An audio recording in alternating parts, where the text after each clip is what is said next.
மக்களே, இன்று நாம் திருக்குறள் 566ஆம் குறளை பார்க்கிறோம். இது திருக்குறளின் பொருட்பால் பகுதியில் அரசியல் இயலின் வெறுவந்த செய்யாமை அதிகாரத்தின் 6வது குறள்.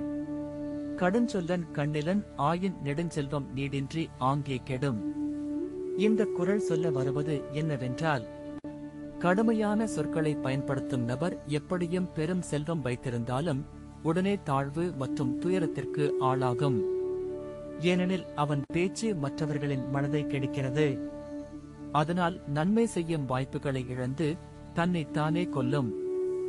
எது முக்கியம் என்றால், வார்த்தைகள் மனித உறவுகளை கட்டியமைக்கவும் உடைத்து கெடுக்கவும் சக்தி கொண்டவை.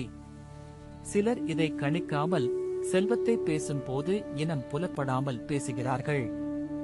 ஆனால் கடுமையான வார்த்தைகள் பாதுகாப்பற்ற கனவாக மாறும். எனவே நுட்பமான மற்றும் இனிமையான பேச்சை கடைபிடிக்க வேண்டும். இன்றைய வாழ்க்கையில் இந்த குறளை நாம் பின்பற்றினால் சமூகத்தில் நல்ல புகழை பெறுவோம். அழகான தொடர்பு மற்றும் பரஸ்பர மரியாதை வளர்த்துக் கொள்ளலாம்.